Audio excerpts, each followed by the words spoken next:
All right, first of all, ignore the fact that this room looks like trash, but that's exactly why I'm doing all of the dyeing and shellacking in here. It's because this room looks like trash, and it's okay if things get a little bit messy. So in this paint, this is an empty paint container that I filled with denatured alcohol. I filled it about, I don't know, 2/3 of the way up maybe, and then I put in trans tint of a couple different shades to get the shade that worked for me. And then I've got a grouting sponge. This is like those yellow grouting sponges, although since I've been dyeing things, it's clearly not yellow anymore. And then heavier duty gloves. So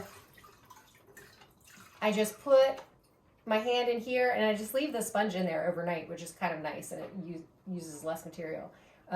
The thing with the gloves is the gloves often get a lot of the alcohol and dye on them, so you want to shake your hand off over top of the container, and then all you're going to do is you're just going to wipe this on. And because it's a sponge, you can really kind of get into those little crevices pretty easily. And this is just going to take one coat because I made the dye exactly the way that I want it to be. And it dries really, really quickly.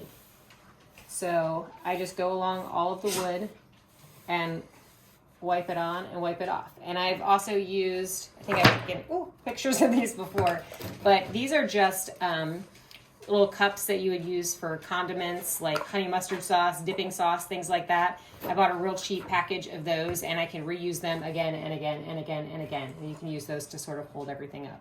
So that is how I put the dye onto the wood when it's ready to go.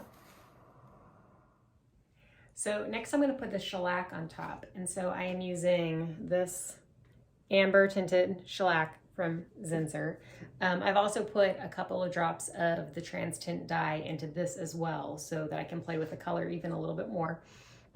I have on gloves. They're not the super heavy duty gloves, but that's okay because this is not quite nearly as annoying as the dye is.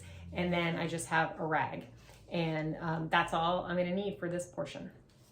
The thing that I like about applying the shellac with a rag as opposed to applying it with a brush is that it really lets you put a really thin coat on, which I think works with the original finishes that are already in the house. Like, it just makes it a little bit more dull and makes it sort of look like it's always been there.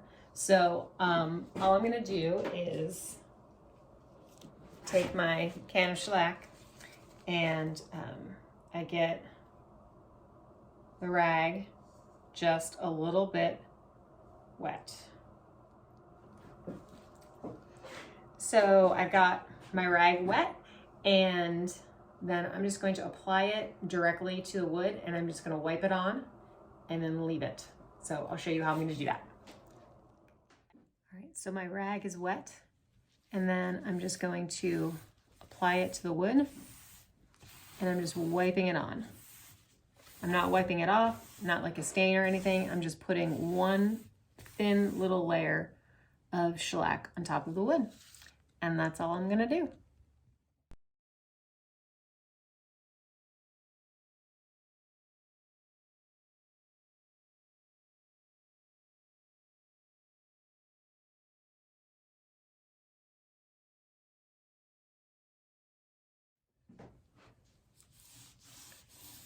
Just wipe the shellac on.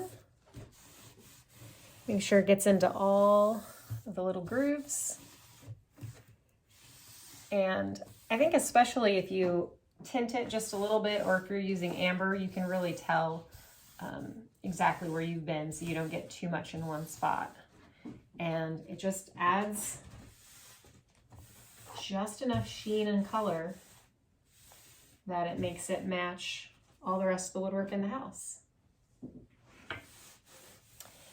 So that's how I shellac. Hopefully that is helpful and makes a lot of sense. So here's all this trim after it's been shellacked. I also think using the rags makes it go quite a bit quicker than it does with a brush. So it's really not super labor intensive, which is nice.